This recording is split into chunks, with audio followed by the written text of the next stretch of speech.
కేఎఫ్సీలో ఇలాంటి ఒక భయంకరమైన ఇన్సిడెంట్ జరిగిందంటే ఎవ్వరూ నమ్మరు. తిరుపతిలో ఉండే ఒక కేఎఫ్సీ రెస్టారెంట్లో లలిత అనే అమ్మాయి వర్క్ చేస్తూ ఉండేది. ఇలా రేపు దసరా ఫెస్టివల్ అని స్టాఫ్ అందరూ రెస్టారెంట్ని క్లీన్ చేస్తూ ఉన్నారు. లలిత థింగ్స్ అన్నిటినీ ఫ్రీజర్ రూమ్లో పెట్టడానికి వెళ్ళినప్పుడు తన పైన పెద్ద పెద్ద బాక్సులు పడి తను చిక్కుకుంది. స్పాట్లోనే స్పృహ తప్పింది. ఇది తెలియకుండా కేఎఫ్సీలో పనిచేసే ఒక వ్యక్తి ఫ్రీజర్ రూమ్ని క్లోజ్ చేస్తాడు.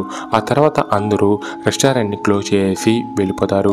ఇలా దసరా ముగిసిన తర్వాత తిరిగి అందరూ రెస్టారెంట్లో ఫ్రీజర్ రూమ్లో ఉండే థింగ్స్ కోసం వచ్చారు.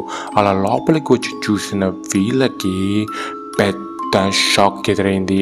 బికాస్ ఆ రూమ్లో లలిత చనిపోయి ఉంది. ఇందువల్ల ఆ రెస్టారెంట్ని ఒక 10 రోజుల పాటు క్లోజ్ చేసి ఆ తర్వాత మొత్తం క్లీన్ చేసి రీఓపెన్ చేస్తారు. కానీ ఆ రోజు అక్కడ పనిచేసే వాళ్ళకి లలిత ఏడుపు శబ్దాలు వినిపించాయి. అలాగే అక్కడికి తినడానికి వచ్చిన ఒక లేడీ తింటూ ఉండగా సడన్గా పిచ్చి పట్టినట్లుగా బిహేవ్ చేస్తుంది. దాంతో ఈ హోటల్లో గోస్ట్ ఉందని తెలుసుకొని ఎవరు కానీ ఆ రెస్టారెంట్కి పోలేదు. దాంతో ఆ కేఎఫ్సీ రెస్టారెంట్ని పర్మనెంట్గా క్లోజ్ చేస్తారు.